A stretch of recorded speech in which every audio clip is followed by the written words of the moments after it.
the game.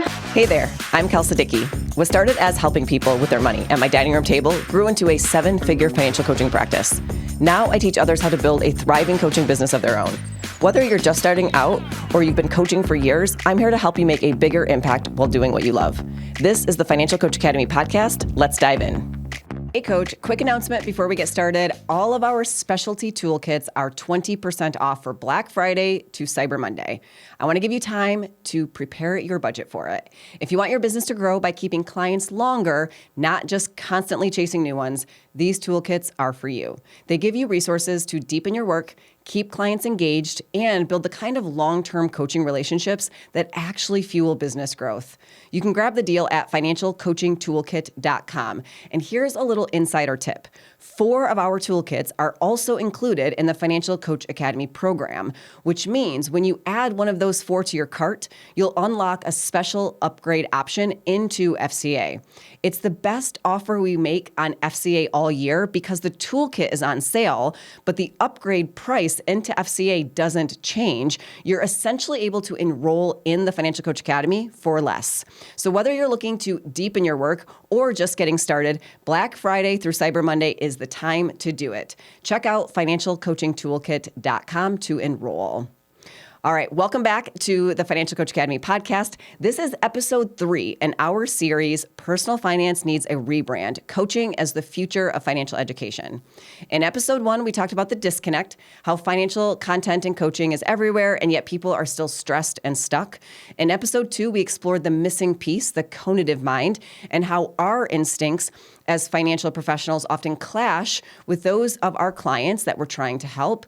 We named that the instinct gap. And today you'll see exactly how it plays out and how we go about closing it. We're going to talk about the impact of that disconnect, and then I'm going to give you a 3-step plan to fix it. The action-ready framework that you can apply right away to your content, your coaching, and your conversations. Let's dive in, Coach. All right, clients have expressed this time and time again, that they worry about letting their coach down because they can't do it the way they want or the way they do it. They want to be able to improvise or learn from mistakes and not follow something perfectly in order to get results.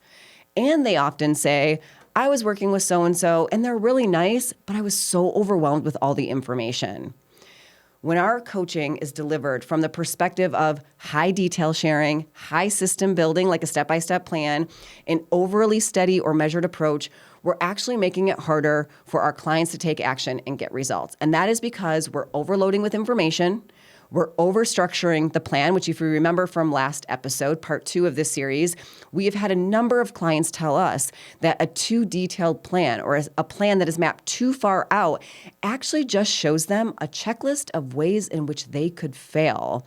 And then we're also insisting oftentimes that there's only one right way to do something, which stifles momentum and curiosity before we even begin. This is what we called the instinct gap last episode, and it's when our playbook as practitioners, the way we instinctively, naturally solve problems, collides with the instincts and the natural way of solving problems that our clients have built in.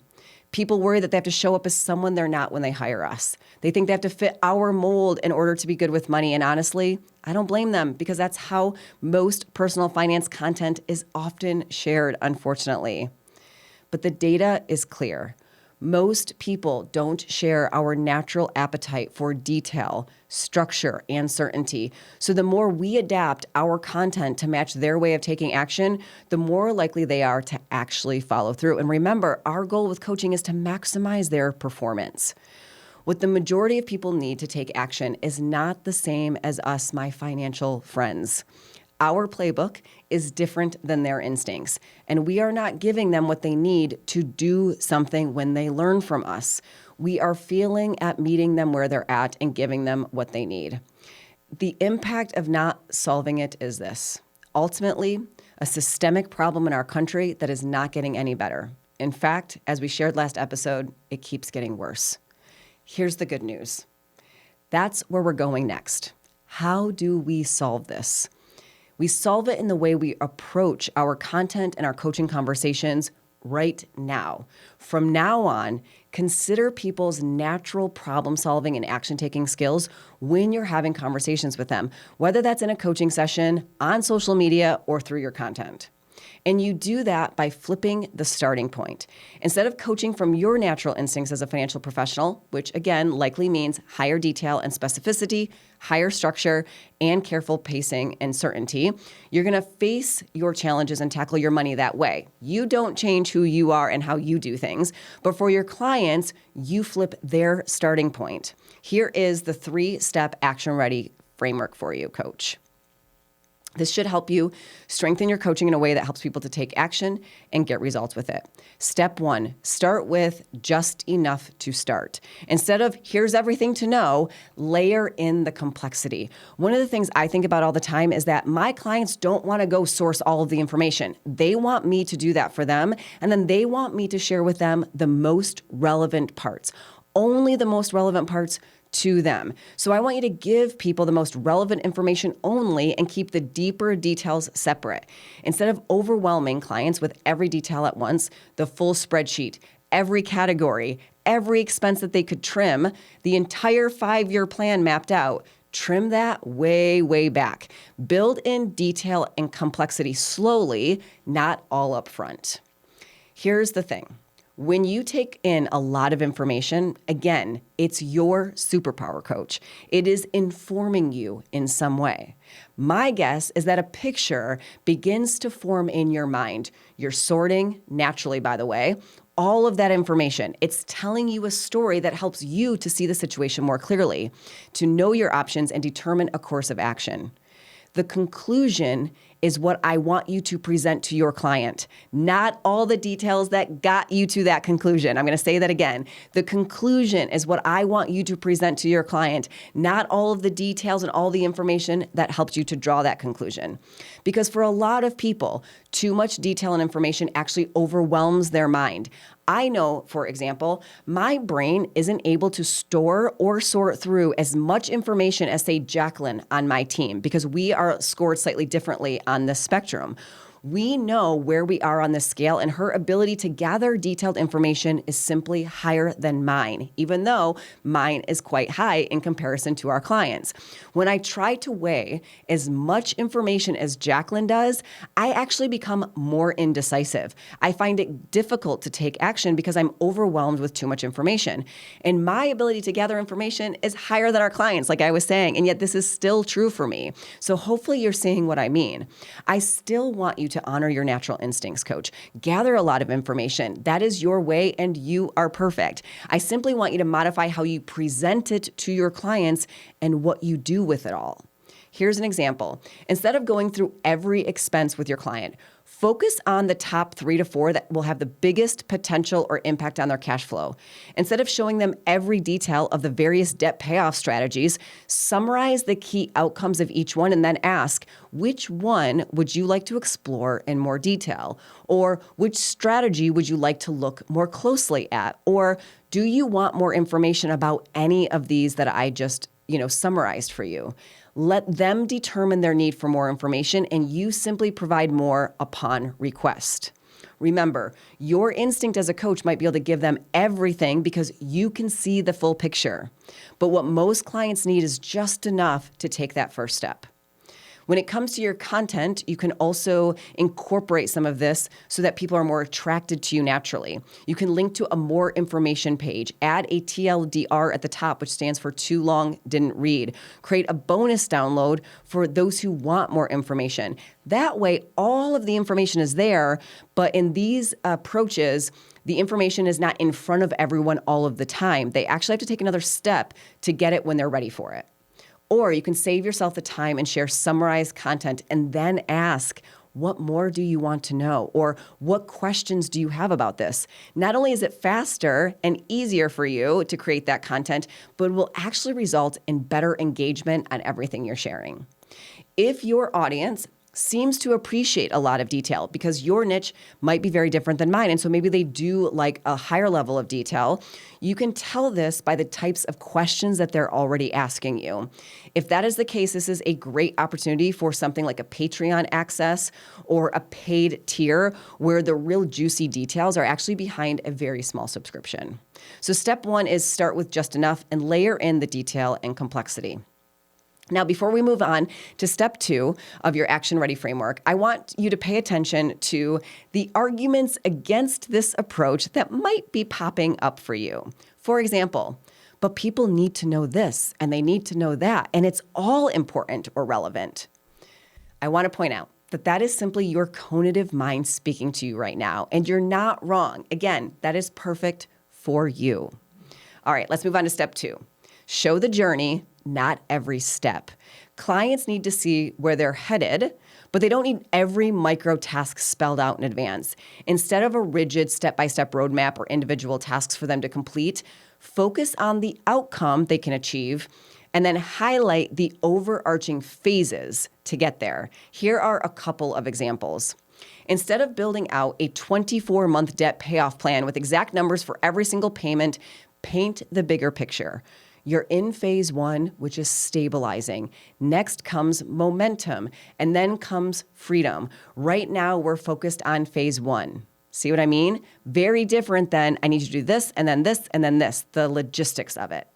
Here's another example. Instead of requiring them to balance their budget to the penny every week, frame it as the goal is to have clarity on your cash flow, and then give them different ways to get there. Maybe it's a digital app, maybe it's a notebook, or a paycheck planner. All of those are perfectly acceptable ways to achieving the same outcome. Here's the mindset to adopt with this coach.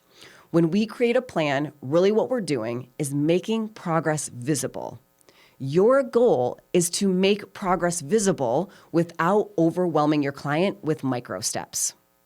So step two is focus on phases or the outcome next, not steps, excuse me. Now, before we move on to step three of the Action Ready framework, the objection that might be coming up for you is that in order to clearly see progress, it needs to be completely mapped out. But keep in mind, again, coach, that is true for you, but for most of our clients, they don't need it to be complete. They don't care about complete. They want to know what is next, and it is your job to hold the full plan for them. That is your superpower, probably not theirs. All right, step three of the Action Ready framework is to leave room for feedback, flexibility, and iteration. Instead of presenting one right way, frame it as one possible starting point and openly invite them to modify it to fit their reality. Highlight that their version doesn't have to look like yours in order to be right. I want you to refuse to adopt wording that tells them that this is the best way, or this is the right way, or this way will work for everybody. Instead, tell them there's no one right way to get ahead with money, and you're there to help them discover what their right way is. A huge population of people prefer to learn by doing. So create content or give guidance that allows them to start small, test quickly, and adapt. Treat your advice as an open invitation, not as a prescription. Clients need to know, this is so important, coach, that they are not going to be punished or judged if they adapt the plan to fit their reality instead of doing it perfectly. They need to know that they aren't going to disappoint you, that flexibility is invited. Here are some examples. If you introduce a saving system and they come back saying that they modified it, celebrate that. Great. Let's see how your version works instead of that's not what we agreed on, or that wasn't the plan, or that's not what you have other clients do. Here's another example. If they miss a step, instead of viewing it as a failure, reframe it as feedback. Okay, that part felt hard, or there was resistance there. Let's tweak the system so it fits better, or let's talk about why that came up for you so we can modify it to work better for you. See the difference? Here's another example. Instead of insisting that there's one right way to budget, invite them to experiment. Here are 3 approaches. Here's one if you like tech. Here's one if you like spreadsheets. Here's one if you like a banking envelope system. Which one would you like to try first? In the Academy, we provide you with session structure guidelines. And one of the things you've probably learned if you're enrolled is how to start every session. And especially at first, when we're meeting weekly with someone and we're trying to create a solid system that works and is also sustainable for them, we start the session by asking, I am excited to hear how the past week went. What did you observe about yourself? What did you enjoy? What felt clunky? What didn't seem to work? And what was easier than you expected? And of course, sometimes I ask all those questions at once, like I just did. And for other clients, I ask one question at a time. It really just depends on the client. But the idea is feedback, flexibility, and iteration. Check, check, check. I want them knowing, especially right away, that everything we do is open to feedback and flexibility and iteration, and that comes from them telling me what they think. I'm also teaching self-awareness, right? Your expertise provides structure, but their instincts drive ownership. That's what creates buy-in.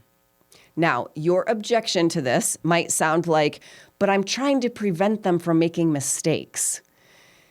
But first, what I want to say is that is impossible and a very unrealistic benchmark to place on your self-coach. Our clients will make mistakes.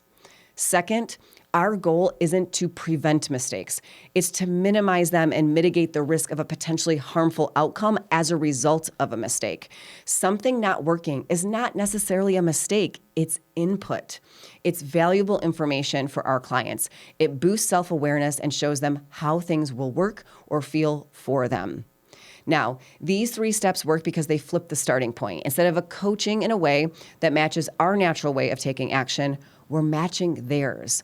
Where our instinct might be to give more detail, more structure, more preparation, what actually gets most people moving is less, simpler, sooner. So your new motto, coach, is this: less, simpler, sooner. Flip the starting point and you'll start to see buy-in rise.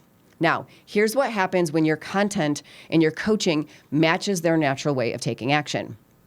First, they feel seen and understood, which builds trust. You are seen as someone who gets them, not just an expert talking at them.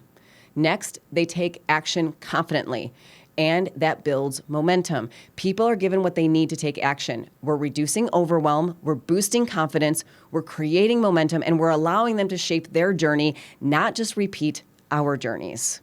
Next, they're going to ask more questions and they're going to engage more. It is going to boost the amount of dialogue and collaboration that you experience in your coaching sessions.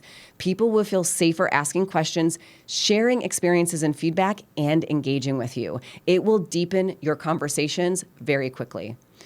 Then what will happen is that they will convert and stick around because they are going to get results that last. You're going to see higher client conversions because people are more likely to hire the person who helped them to take a meaningful first step. And you'll see stronger retention. When people experience quick wins, they're more likely to keep showing up and sticking with the process and you. Not to mention that they will enjoy the process more, which means they're more likely to not fizzle out. And the ultimate result is that we are honoring their instincts while sharing our strengths. In other words, we are removing the instinct gap that we talked about so extensively last episode. And that results in a better experience for both of you. You will experience less friction, coach, because you're not battling your client's natural style. You're working with it from day one. You've heard me say it many times. The experience we create for both the client and the coach matters. It's not that we do whatever the client wants and sacrifice our own style. It's that we honor their natural skills while bringing our strengths to the table to guide them as well. I want you to believe that honoring their instincts doesn't diminish your expertise. It amplifies it. Now let's bring this full circle. Remember the definition of a coach that we started this series with. Let me repeat it for you just in case. Coaching is a partnership where an experienced person helps another individual achieve specific personal or professional goals by providing guidance and training. It's a developmental process focused on unlocking a person's potential and maximizing their performance. Coaching is about facilitating the client's own discovery of solutions and strategies. Hopefully you can see that last part because I know I went on a little bit of a soapbox when we talked about this first about coaching is about facilitating the client's own discovery of solutions and strategies. that has become so diluted in recent years as a way of almost removing any accountability from the coach. But what we're doing is we are absolutely making recommendations. We're giving them some things to try. We're telling them what to do first, second, third, but we're also inviting them to give us feedback, and we're building in that flexibility and iteration. That way they are discovering the solutions and strategies that will work for them with us as their guide. Remember, financial coaching is simply the application of knowledge. You don't have to be meeting with people one-to-one to use the frameworks and strategies that I shared in this series. All you need is what we started with, a desire to help people use money as a tool to live their best lives. And in order to do that effectively, it requires us to fully embrace all three parts of our mind, the cognitive, the affective, and the conative. We are all using all three parts of our mind at once. It is how we learn, it's how we feel, and it's how we take action. And here is what this entire series is ultimately about, Coach. It is about buy-in. How do we create financial buy-in? I can't tell you how many times a coach expresses frustration with a client. They're not taking action. They're not getting it. They're not making progress. And because all of the people that I tend to help, the practitioners that I mentor, genuinely care about people, this matters to them. They are not okay with these situations playing out. And it always comes back to buy-in and whether or not we're giving the client what they need in order to create that buy-in, and not just create it once, but foster it and protect it too. Take two debt payoff strategies. One looks better than the other. They're out of debt faster, maybe they pay less interest, and the other one takes longer and maybe they pay more interest in that time. It is easy for a lot of financial professionals to assume that the first strategy is best. But one thing financial calculators don't take into account is the buy-in of the person who's actually executing the plan. And what I have seen time and time again is that the more bought in someone is, the more creative they are when the going gets tough, the faster they take action, the more progress they make, and the longer they stick with it. The best strategy is the one that creates the most buy-in for the client. Fact. And here's the connection. Buy-in is just another way of saying that we've matched our approach to their natural way of taking action instead of ours. Creating buy-in is how you become the kind of voice that people stick with for years, because the best advice doesn't work without buy-in. I want you to walk away believing that buy-in isn't soft or secondary. It's the real metric of success, Coach. At the end of the day, the best strategy isn't the one that looks best on paper. It's the one your client will stick with because they believe in it. I have a webinar coming up titled How to Create Buy-in, Designing Financial Experiences That Stick. The skill set behind real progress, connection, and impact delivered in a practical 5-step framework that you can use right away. And I'd love if you joined me. This isn't just theory. You'll leave with something that you can use right away to build the trust and follow through your work deserves. It complements the action-ready framework steps that I've shared in this series, and it takes it one step further. Because once your approach is action-ready, then we need to focus on packaging it in a way that builds trust, flexibility, and long-term results. In the meantime, I would love to hear how you're applying this and what takeaways you're walking away with. Thank you for being here, Coach. I can't wait to hear how you're putting this into practice. I will see you next week. That's all for today. If you're ready to grow your own financial coaching business, head over to financialcoachacademy.com for helpful resources and tools. If this episode helped you, hit subscribe and leave us a review. I'll see you next week.